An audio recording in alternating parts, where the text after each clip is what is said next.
오늘은 빌레몬서 1장 8절에서 21절의 말씀을 통해서 사랑으로 품으라라는 제목으로 여러분과 말씀을 나누고자 합니다. 얼마 전에 빌레몬서의 이야기를 나누었는데요.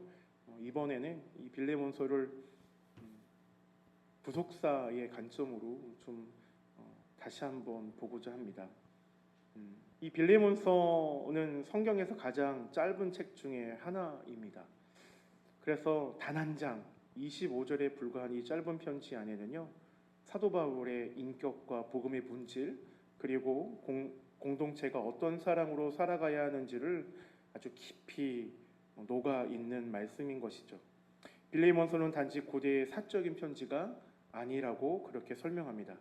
이 편지를 통해 우리는 복음의 사람과 사람 사이의 관계를 어떻게 변화시키고 또 깨어진 관계를 어떻게 회복시키는지를 보게 됩니다.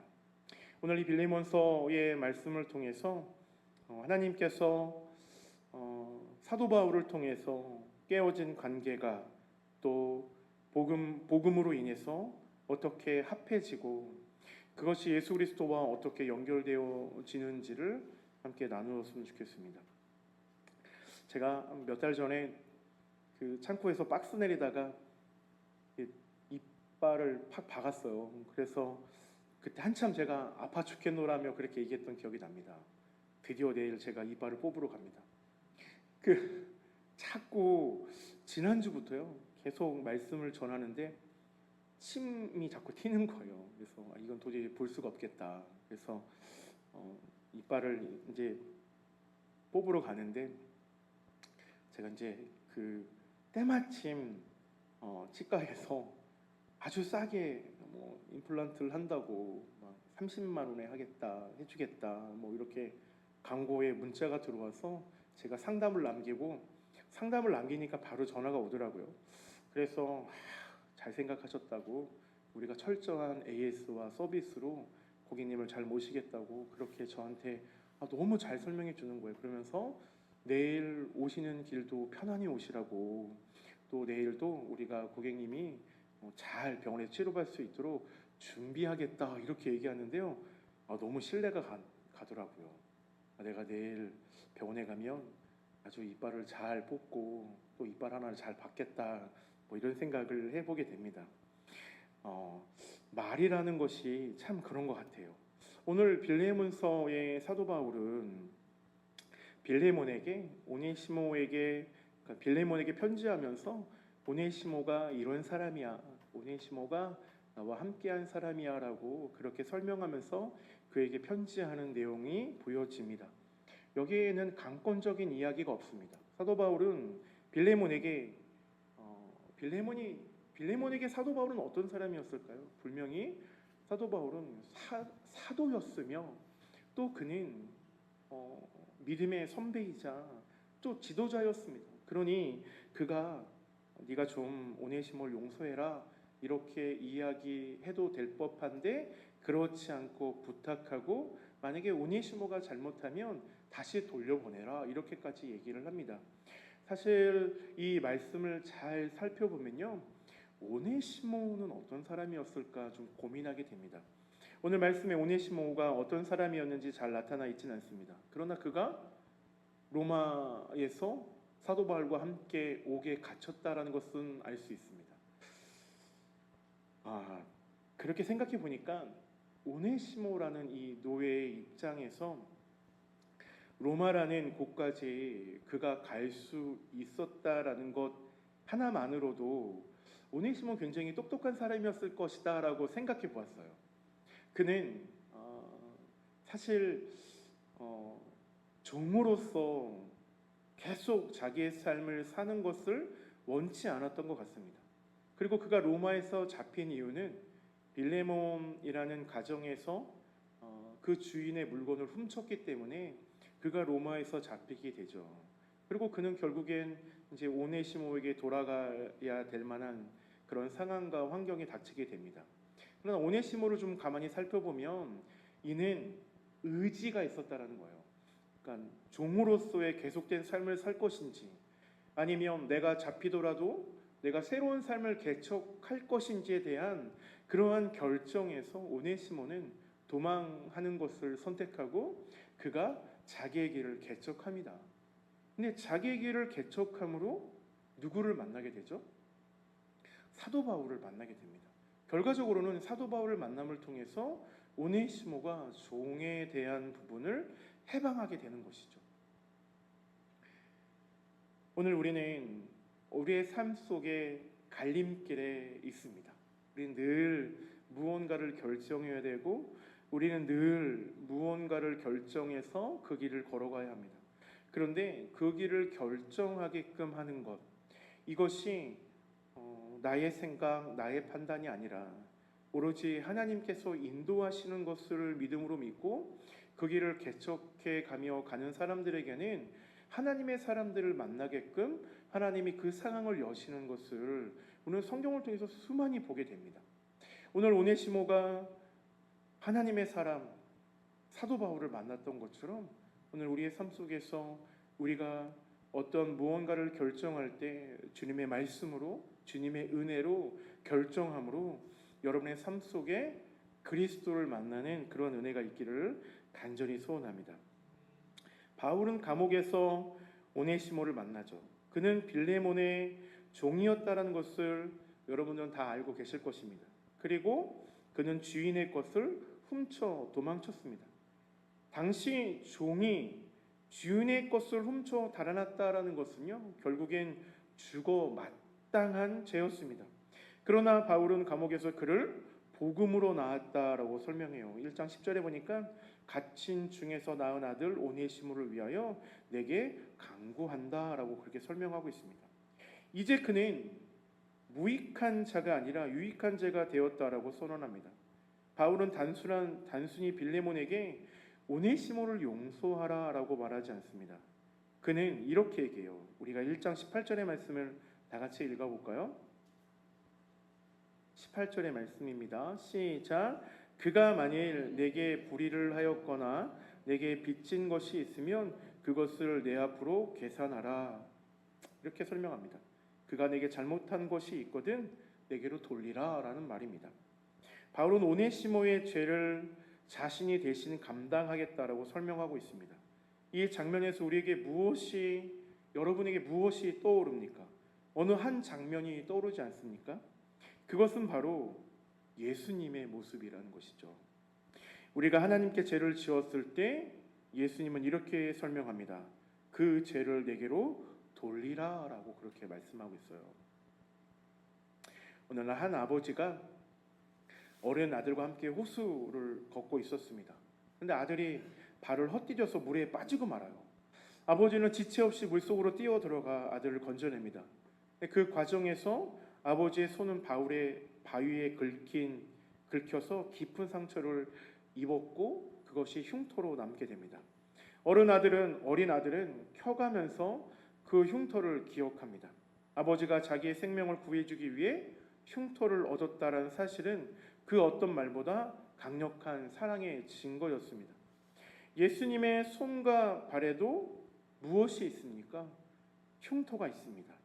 우리가 죄 가운데 있을 때에 우리를 건지시기 위해서 얻으신 흉터입니다. 바울은 오네시모를 대신하여 예수님의 그 사랑을 닮아 빌레몬에게 간청하고 있는 것이죠. 제가 부교육자 사역을 할 때요, 그 전에 교회에서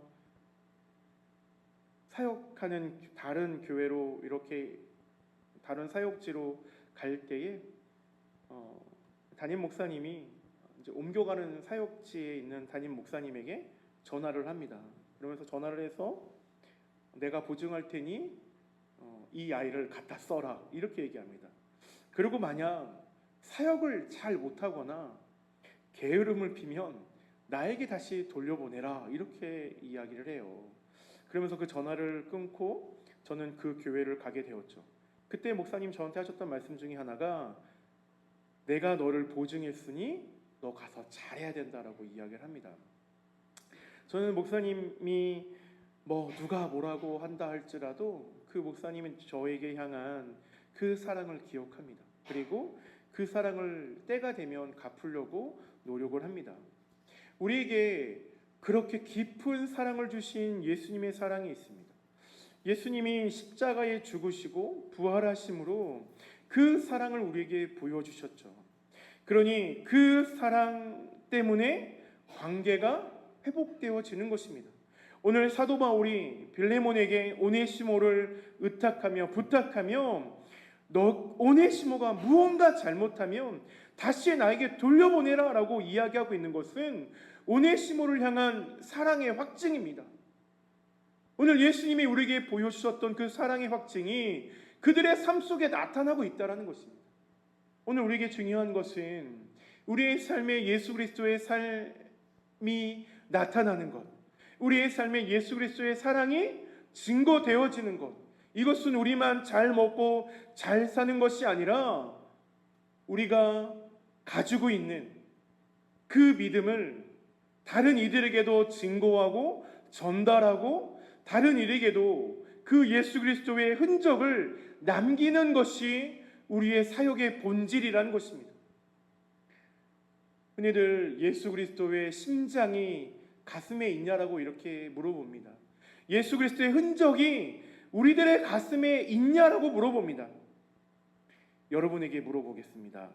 여러분, 예수 그리스도의 심장이 여러분 가슴에 있습니까? 예수 그리스도의 흔적이 여러분 가슴에 있습니까?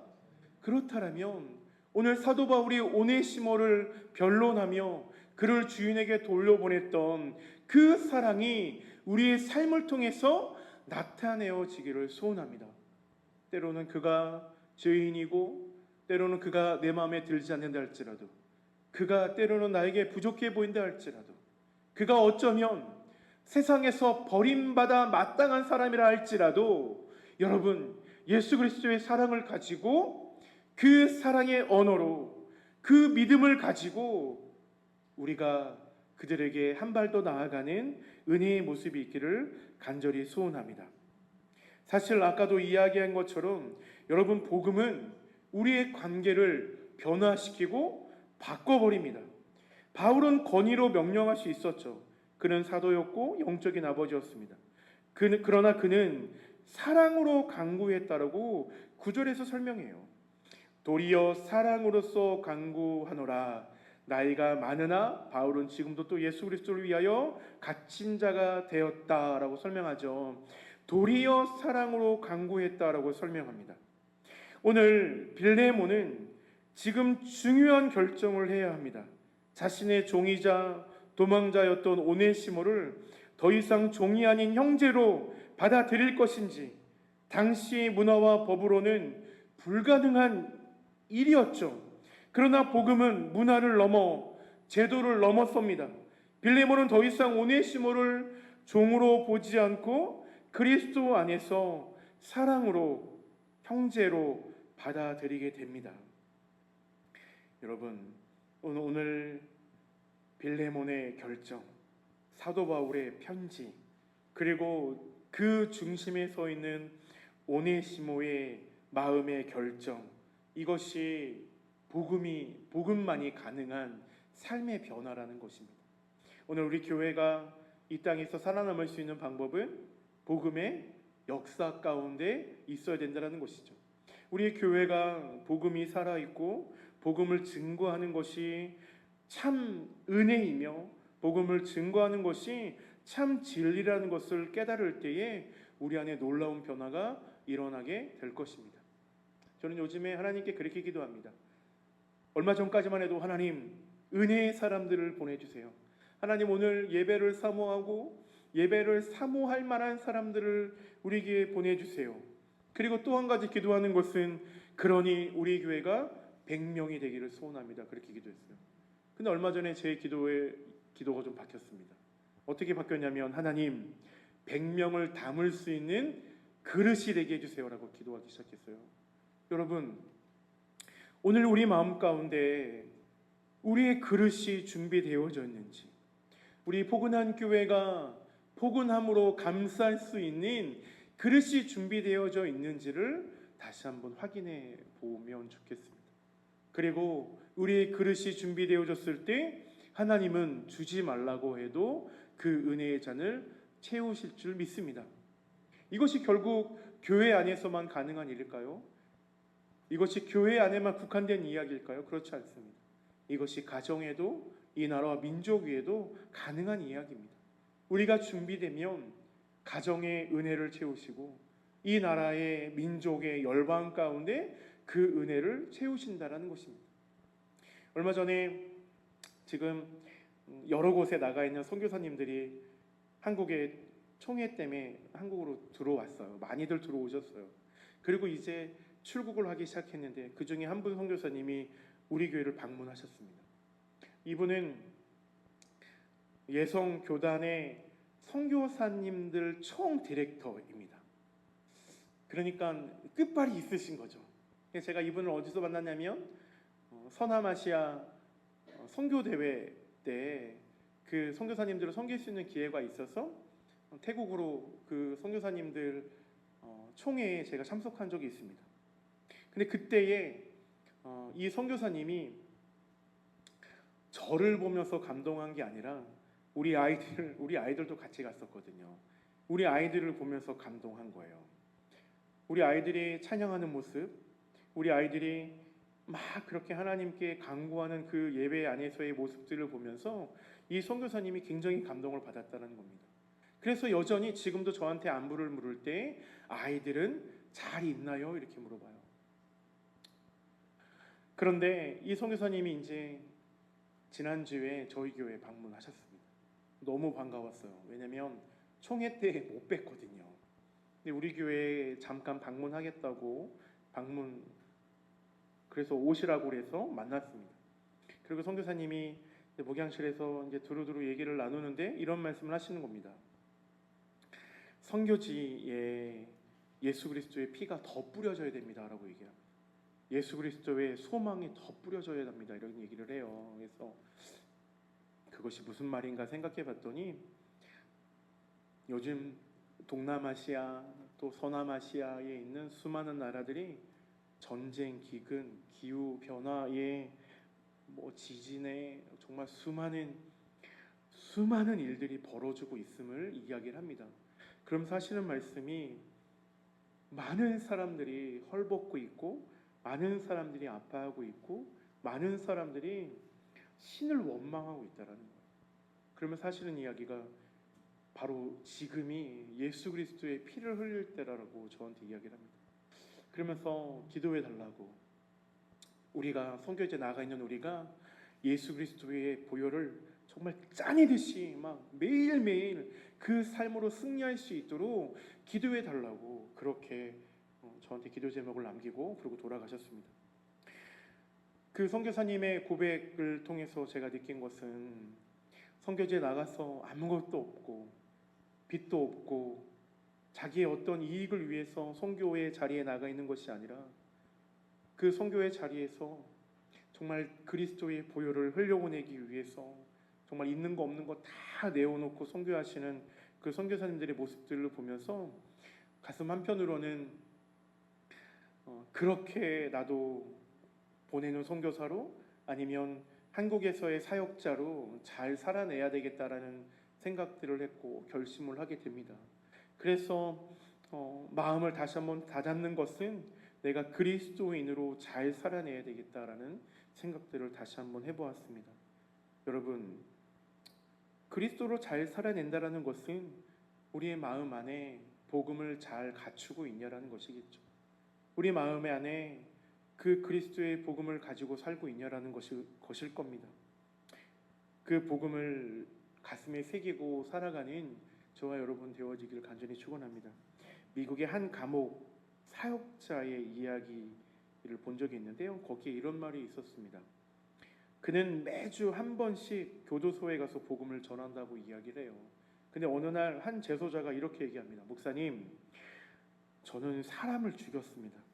그리고 그 사람의 가족들이 날 용서할 일 없겠죠? 나를 용서하지 않겠죠? 이렇게 얘기했답니다. 그는 예수를 믿게 되었지만 용서를 받을 수 없을 거라고 그렇게 생각했던 것 같습니다. 그래서 그 사역하시는 그 목사님께서 편지를 써서 피해자의 가족들에게 이런 내용들을 전달했다라고 얘기해요. 근데 몇 주 뒤에 아주 놀라운 일이 벌어집니다. 피해자의 어머니가 이렇게 편지를 써서 보내왔어요. 그 사람이 예수를 믿게 되었다라면 나는 그를 내 아들처럼 여기겠습니다. 그날 이후 그 재소자는 매달 한 번씩 그 어머니에게 편지를 보내며 영적 가족으로 교제를 하기 시작했다고 합니다. 복음은 이렇게 깨어진 관계를 치유합니다. 아주 오래전, 이제 10여 년이 되어져 가는 이야기인데 제가 아주 잘 아는 목사님이 계십니다. 그 목사님의 아들이 있었어요. 그 아들이 10년 만에 하나님이 주신 아들이었습니다. 그런데 그 아들이 10살 되는 해에 덤프트럭에 치여서 죽게 됩니다. 그리고 그 목사님의 가정이 그 아이를 바라보면서 장례하는 그 과정이 나 같으면 저렇게 할 수 있을까라는 생각을 할 정도로 정말 차분하게 그 아들을 하나님의 곁으로 보내는 것을 볼 수 있었습니다. 그리고 한 달 뒤쯤에 저에게 들려오는 말이 있었는데 그 10살 된 아들을 쳤던 그 덤프트럭의 기사, 그 기사를 용서하고 그 기사가 그 교회를 나오기 시작했다라는 그 이야기를 듣게 되었습니다. 그 교회가, 그 공동체가 그 기사를 받은 거죠. 그 기사는 아마도 용서를 구하고 차마 얼굴을 들 수 없었음에도 불구하고 용기를 냈었을 것입니다. 그리고 그 기사님은 그 공동체에 미안함을 전하고 떠날 예정이었지만 그 목사님의 공동체, 그 교회는 그 기사님을 마음으로 받아들이고 서로 사랑하며 화평을 이루기로 결정했다고 합니다. 어떻게 이렇게 그런 결정을 할 수 있습니까? 어떻게 목사님의 가정은 그러한 결정을 할 수 있고 어떻게 그 교회는 그런 결정을 할 수 있었을까요? 그렇게 할 수 있는 것은 결국엔 복음밖에 없다라는 것입니다. 우리의 자녀들과 또 이 나라 민족과 이 열방 가운데 모든 관계의 깨어짐의 그 시작에 우리의 복음의 열쇠가 필요하다는 것이고 이 복음을 통해서 깨어진 관계가 회복되어지는 그런 은혜가 있기를 소원합니다. 오늘 우리에게 주신 말씀을 기억하면서 사랑하는 성도 여러분, 이 짧은 편지 속에 너무나 놀라운 메시지가 담겨져 있습니다. 누군가의 잘못을 예수님의 사랑으로 감싸줄 수 있습니까?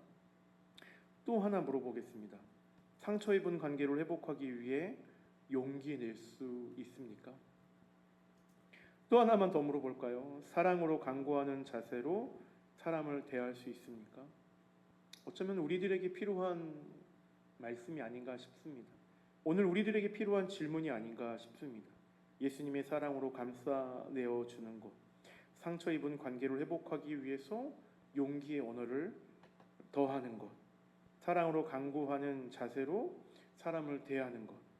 빌레몬서의 복음은 말로만 하는 복음이 아니었다라는 것을 알 수 있습니다. 삶으로 나타난 복음이었습니다. 우리는 모두 과거의 오네시모였습니다. 그러나 예수님께서 우리의 죄를 대신 지시고 우리를 하나님의 자녀로 회복시켜 주셨습니다. 이제 우리도 누군가를 용서하고 또 누군가를 품고 회복시킬 때라는 것이죠. 준비들 되셨습니까? 그렇다면 여러분 그 마음을 표현하고 그 마음을 함께 짊어지는 저와 여러분 되어줬으면 좋겠습니다.